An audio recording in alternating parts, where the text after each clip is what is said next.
metal people out there, and welcome to Podcast. This time with another special guest, Devin from Sanguisugabogg. Welcome, Devin. How's it going? Pretty good. Thanks for having me. Thanks for joining us. To get to know you a little bit better, I've prepared 6 short questions. Okay. So we start right away. And to introduce also Richard, he's also in our call. Hi, Richard.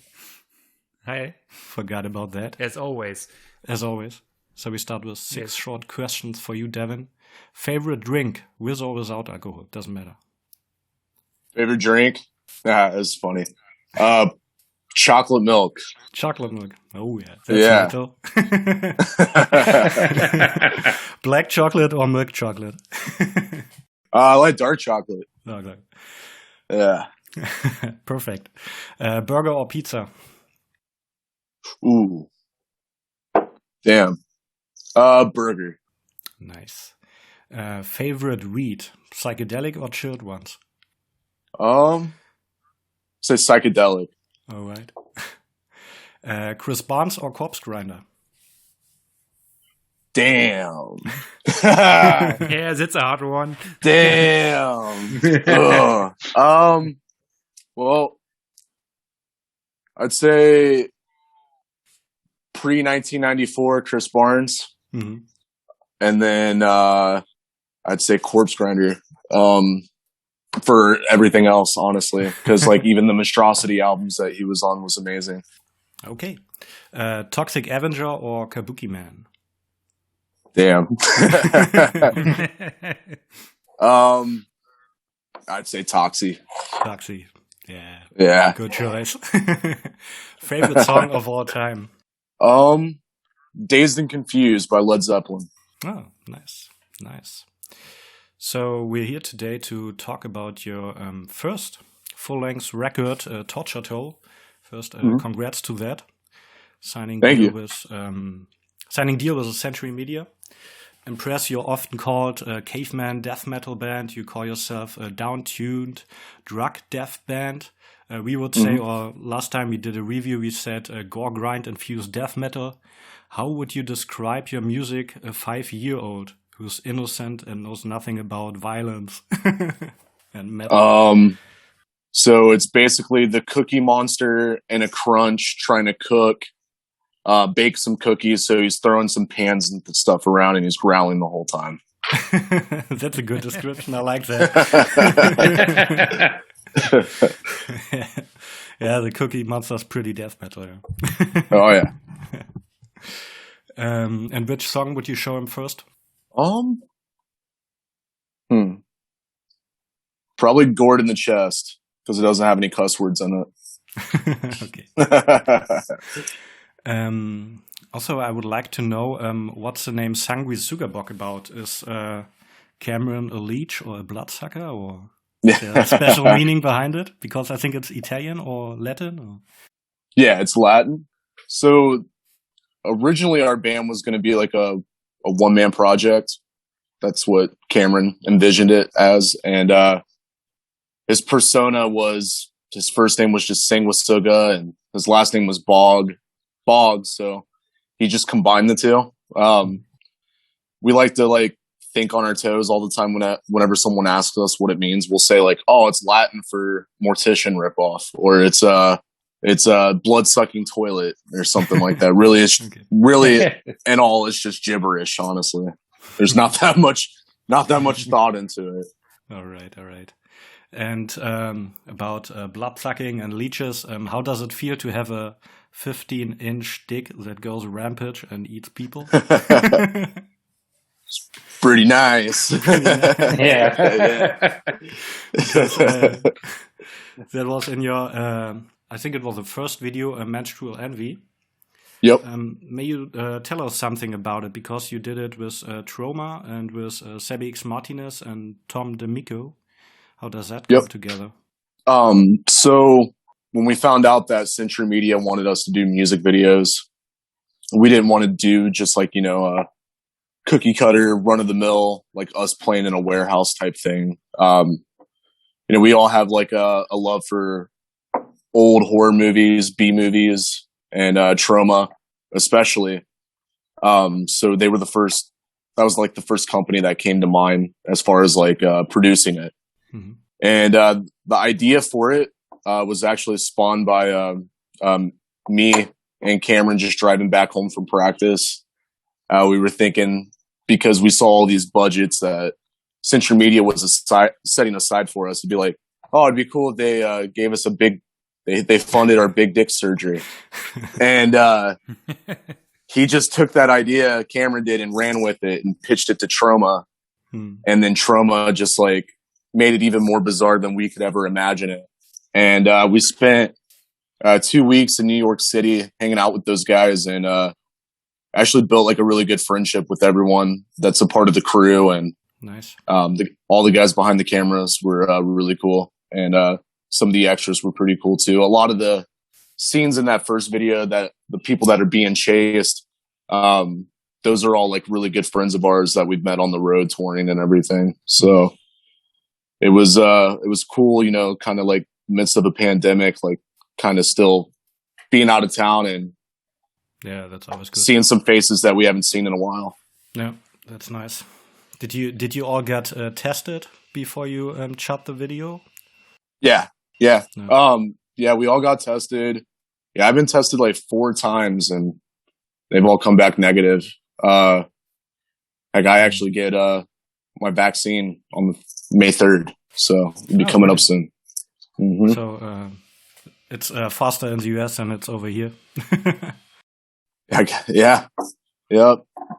Because thankfully they're speeding up everything here, so I think the people are already like booking shows and stuff like that too around here. Really? So we can only hope, No. Do you think there's a possibility to play shows this year? Just because like I got my hopes up last year, I don't want to. I don't really see it in the cards. Perfectly honest, just because metal is such a exclusive genre where people like to push each other and get large crowds. Yeah, and I don't know if like a lot of venues would want to like put themselves at risk having those kind of shows and stuff. So, yeah, I personally don't see it happening until maybe next year. But if it does happen this year, we'll definitely be out there.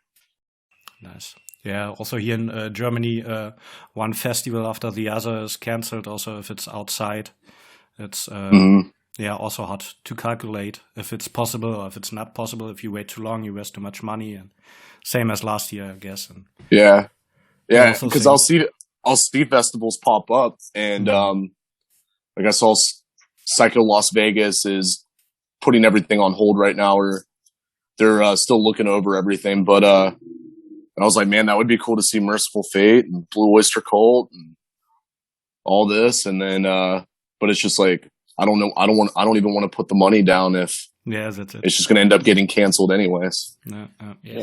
Yeah, Mitchell, do you got a question?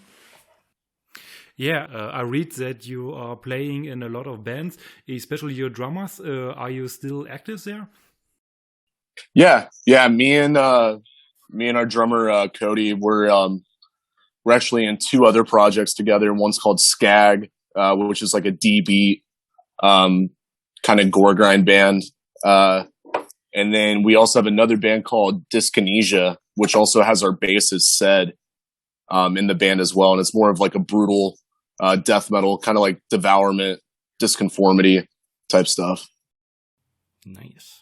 So you spend a lot of time doing music. Do you also have a day job or a side job, or do you just live from the music? Well, I mean, we do make like royalties and stuff, but I know I do have a job. I actually work at a head shop, so I sell paraphernalia. Nice. Yeah, it's pretty cool. It's a cool spot. Perfect. Music-wise, we were wondering if your snare sound on the record was inspired by Saint Anger by Lars Ulrich because it was so high, or is it just because it's a typical death metal style or brutal death style? I think the reason for it was more so just the production, like the mics, like how it just picked up, that resonated like ping, and then it was just hard to compress it, so it kind of sounded loud and obnoxious at points, and have like a really long like echo to it. Yeah, because I thought it was also different on your EP. It wasn't there, and so it was. Yeah. Okay. Yeah, most of the time, mostly it was because of the mic. We also kind of wanted it to like bleed out a little bit in some songs. But yeah, I think that was just like the room that we used to record the drums. And then when we went back and mixed and mastered it, you know, we were kind of spitballing like, hey, do we like this over here? Do we mess with it or not? And yeah, we just kind of decided to like run with it. And Cameron, our guitarist, is actually like a huge Saint Anger fan. So he loves it. Perfect. Yeah, I think also it fits really good, but I was kind of surprised that it reminded both of us on Saint Anger. But, you recorded, did you record everything at Cody's basement or all DIY? We recorded everything DIY, but the drums we actually recorded at Encore Studios, which is by Cody's. It's the same spot that we used to record the drums for the EP as well. And then we recorded everything else in Cody's basement, actually. And he mixed and mastered it. So we actually have 5 new songs that are only demoed right now, but we've been actually spitballing the idea of going to a studio out of state to record everything. And maybe even have him mix and master it as well. But get out of the basement into the world. Yeah. Try to branch out a little bit. Nice. So there's also maybe the album just dropped, but there's an EP in the near future, or will it be also a record where you write some more songs? We're going to put out a split with the band. So a split EP. With a band that's pretty popular, and then so ready to announce which band? Or not no, I can't yet. I can't. I wish I could. But yeah, doing that, and then we're also like demoing songs for another full length as well. Nice. So you're always continuously working. Is that a plus in the Corona time that you have more time to work on new tracks? Or? Yeah, I would say that it definitely helps us a lot not touring all the time, so we could write a whole lot more. Plus, everyone in the band except our drummer like lives 5 minutes with one another. Oh, nice. So yeah, so it's pretty easy like to get together and jam and work on things. So you always hang out at Cody's basement. Yeah. That's the spot. Nice. Do you think death metal or brutal death metal can get any more brutal, or was everything sang about, or can't a guitar be tuned lower than drop G? Yeah, I think that what's cool is like I'd say like the pinnacle of brutal death metal, like when it started to get sounding like really, really cool, was like early 2000s, like 2006 era, I would say. Yeah, like Glossectomy, Disconformity. Devourment was putting out some really good albums. Defeated Sanity, bands like that. And it's always cool to see like bands that are inspired by other bands. They try to like kind of take that and put their own twist on it, or try to make it heavier. So it's a genre that surprisingly it's always evolving. I typically listen to like 90s brutal death the most, like Gorgasm, Mortal Decay, and bands like that, Scattered Remnants. But yeah, I would say in like the next like 15 years, I'll probably hear a band that sounds like nothing I've ever heard before in my life and fall in love with it. So yeah, I think there's ways of making it sound even more gross. It's just we don't know how to do it yet. Find it out. Yeah. But someone will find out. Yeah, I think, in my opinion, it's hard to get any brutal because there are lyrics about everything. Yeah. But I think the combination of styles is something going on right now, like combining brutal death with black metal or something like that, or to go different directions or to get more influences from other genres. Yeah, for sure. I think that's I always see a lot of people like reviving an older genre, and then they just put like their own twist to it. Yeah, and sometimes it works. Sometimes it's just, hit or miss. What's on your current rotation? As far as like things I listen to a lot, I always find myself like listening to the same bands, but it's been a lot of like Gorgasm, Masticate to Dominate, Mortal Decay's Forensic. I listen to all the time when I'm hiking or going to the gym. Internal Bleeding. And as far as like newer bands, I've been digging this band from Indonesia a lot. They're called Decayed Flesh, and they remind me of like that mid-90s like Despise the Sun era Suffocation sound, mixed with like a more brutal edge to it. But yeah, I like those guys a lot. We'll check that out. Sure. Rachel, do you got another question? Yeah, all your super songs like have your names like Dick Fillet or Menstrual Envy, God in Chest, Dead as Shit. You get inspired by movies, or like I read that you are on acid when you wrote the songs, or where do you get your inspiration? As far as like song titles, most of the inspiration we pull is from movies. Cameron comes up with a lot of them too. And then another thing I like to do is just like find funny ways to say like a phrase that no one else would like word it that way. Gourd in the Chest is actually based on John Carpenter's Halloween. Yeah, I even have a couple lines that like Dr. Loomis actually says in the movie is like mentioned in the lyrics. And then just like with the EP as well, that song Turkish Blood Orgy is about the movie Baskin. And but yeah, mostly movies. And then we just also like boneheaded, like blatantly obvious song titles, Yeah. So that's nothing open. No surprises. Yeah.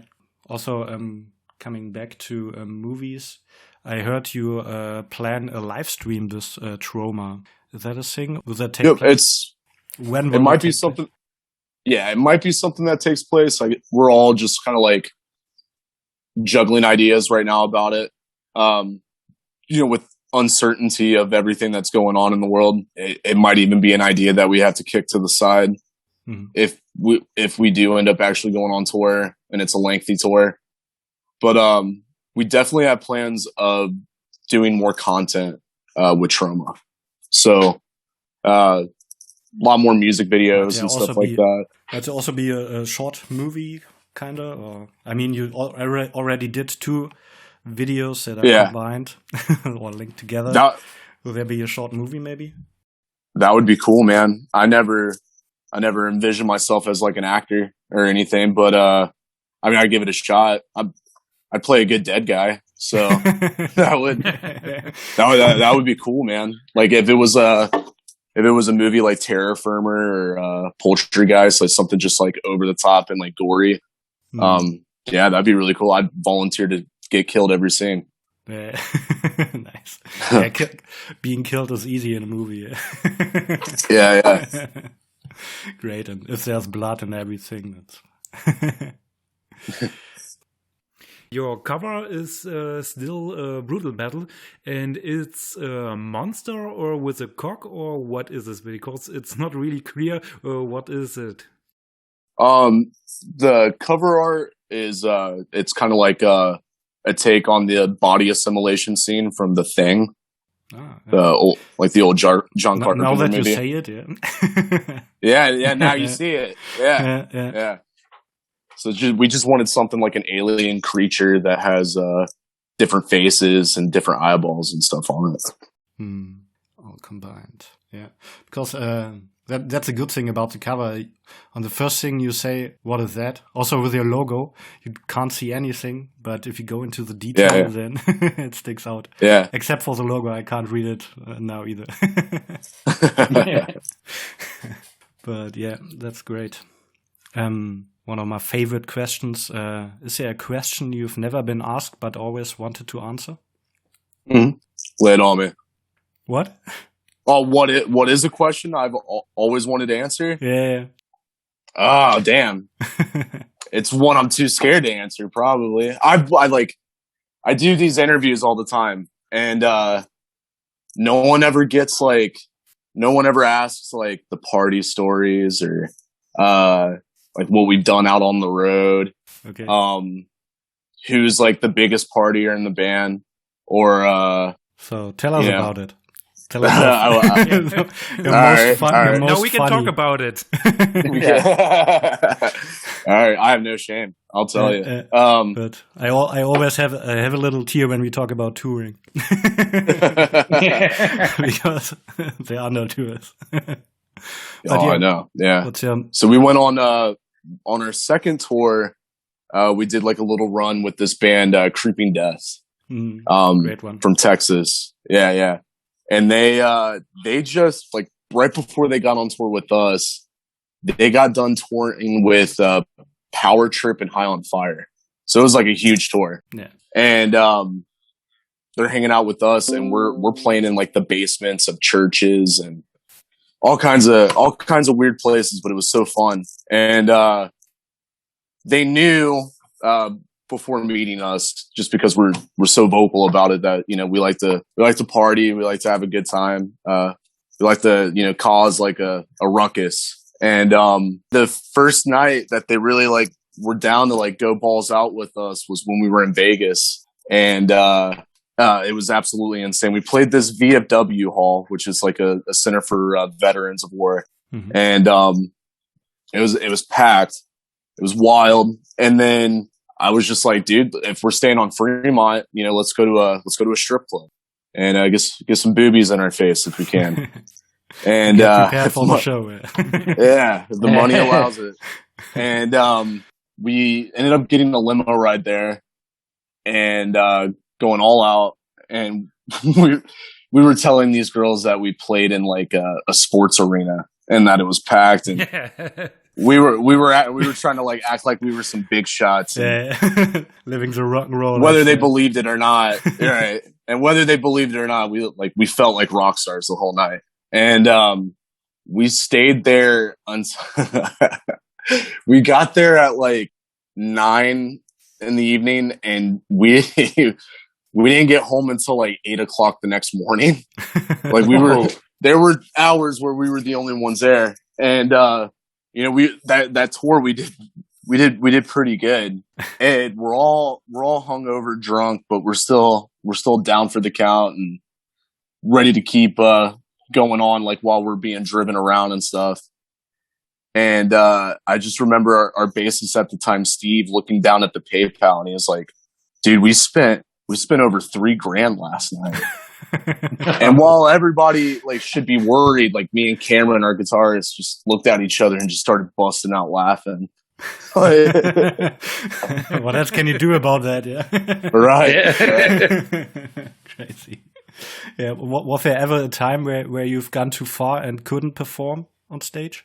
Not really. I mean, there was one night where I think we played in like South Carolina, and we ate an edible. We ate a weed cookie, and and I've ate hundreds of them beforehand, and like that cookie just like sent us to space, man. Like I remember sound checking. Yeah, I remember sound checking. I'm just checking on everybody. Like, "Are you guys good? We're good, right?" They're like, "Yeah." And then after the first song, we all looked at each other and we're like, "Oh, dude, we're trash." And we were just laughing, and it's just, I got higher by the minute. And because I was metabolizing it. And I just ended up like squinting at the audience. Like I couldn't even look at them with my eyes open. But yeah, nothing too extreme outside of that. Just a slight buzz. You know, we try not to, we don't party too hard before we like go up on stage. We usually save that for after. Good choice. Do you think you can still do that with, don't know, 40 or 50 years? Damn, I'd hope so. As long as my voice allows it, you know. Yeah. At this point, the recording stopped for a second, but Devin was referring to the voice of Chris Barnes, who lost his strength after the years. So as long as he doesn't sound like him, everything will be fine. And now we go back into the interview. I was thinking about the last record wasn't not that good, but it was a whole production, not just the voice, I think. Yeah, it's like everything else but the voice, man. I wonder how does Jack Owen actually like his singing? Because I love Jack Owen's playing, and then they also have that they have Marco Pizzarelli like on drums, and that dude's an insane drummer, one of the best drummers in death metal. But yeah, it's too bad they don't have like late '80s Chris Barnes in that band. You know, he was untouchable then. Yeah, but yeah, I also like the 6 Feet Under stuff at the beginning. But yeah, I like Haunted a lot. I love that album. And then I like Torture Killer. Is that another one? I Hate that he was in. Yeah. I mean, I love Chris Barnes. So I remember watching that 6 Feet Under interview, like in high school, where he talks about he thinks that an alien being brought weed on Earth. You ever seen that? No, I haven't seen that. No? No, not really. Gotta look it up. It's hilarious. We were. Yeah. I don't think so. Weed was here before.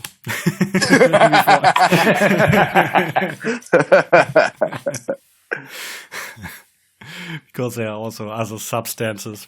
So. Do you believe in aliens? I believe the possibility, of course. You know, the universe is never ending. So if you just disown the idea of there not being other life forms in space, then I think you're an idiot. Yeah. But because then you can say we don't exist.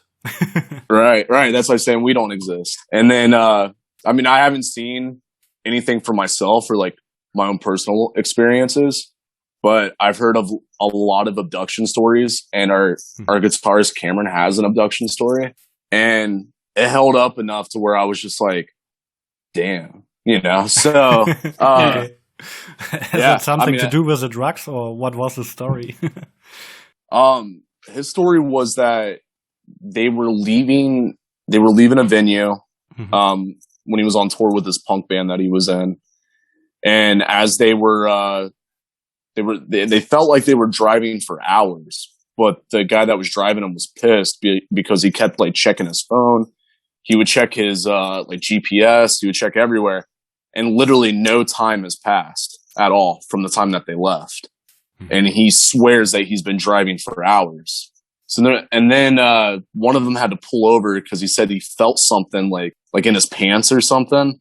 They pulled over, and their whole van was just covered in sand. And then they opened their trailer that was hauling the gear, and it was covered in sand and like sawdust. And it was like the craziest thing. So they had to clean everything up. Okay. And they looked into it, like, you know, did they drive through something? Was it something in the air? Whatever. And they found out that Sammy Hagar actually has an abduction story that tells literally the same story of the event that they just like experienced. Okay. So that's crazy. Yeah. Yeah. I mean, if you're in the desert and there's a sandstorm or something, but for sure, it's also hard to imagine that it comes into the trailer. Yeah, right. Crazy. Yeah, come into the trailer or come into a van with, you know, locked windows and stuff. Interesting. Mm-hmm. Some supernatural stuff. Yeah, Richard, do you got anything? Yeah, do you have plans for the future when the fucking pandemic is over? Like you want to visit every foreign countries like Germany? Yeah, absolutely. I would love to play Germany. Or so I love. There's a couple bands actually from Germany. I like. One of the first death metal shows I ever played was opening up for Defeated Sanity and Iniquitous Savagery. So they're one of my favorite bands.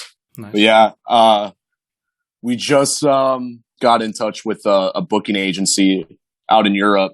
So we're looking to be all over, once the world allows it. And yeah, hopefully we can also put out maybe another record too when the world opens back up. Because the new songs that we've written, it sounds like a little bit more like our EP, just heavier. And I like that sound a lot. I like that sound for us a lot. So pretty stoked to play some of those new songs live. Can't wait to hear that. Yeah, it would be nice to have you here in Germany. Yeah, for sure. Yeah, I'd love to be there. But now with the connection with Century Media, I think just a matter of time. Yeah. Balkan's over there, right? Yeah, it is. It's over here. Yeah. Nice. It's the biggest one. Yeah, we've been there twice. We don't really like it. Oh, you don't? Because of the lineup? It's not because of the lineup. It's too big, too expensive, too long ways. You need, from time to time, 45 minutes, an hour to get from your tent to the stage, and that's too much people. We prefer the smaller festivals. It's really hard to get back when you're going back from the stage and you're fucked up, and then you have to find a campground.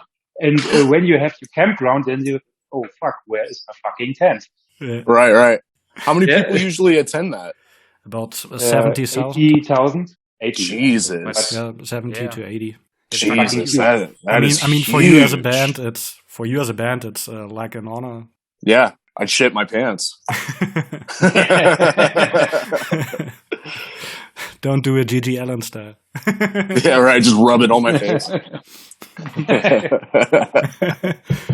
There's also one question I was thinking about to ask you, but now we are at that point because Sven von der Bottet asked me that once when I asked him for a question he's never been asked. How much shit is too much shit? Ooh. Like shit coming out of you? Shit in general. Okay. I don't know, man. I could stomach pretty like a good hefty pile of poo, but anytime my baby nephew shits his diaper, it's the grossest thing to me. But like I've seen piles of shit. I used to do plumbing and pipe fitting. So I've seen okay. Like I've seen raw sewage and everything. But when my baby nephew like has the runs and has a slimy ass, it grosses me out. I'm like, like I can't. Yeah, no, I know you what you're talking. I think that's something different if you have own children. Yeah, I would say any more than a bucket full would be pretty gross. All right. So that was it for my questions. Richard, do you got anything left to ask? No, I'm happy. I think it's a good ending of interview with a good with a shit question. Yeah. Now we go back to work and have a good shit. Yeah, right. So Devin, thank you a lot. Absolutely. For joining us today, and all the best for you and the guys.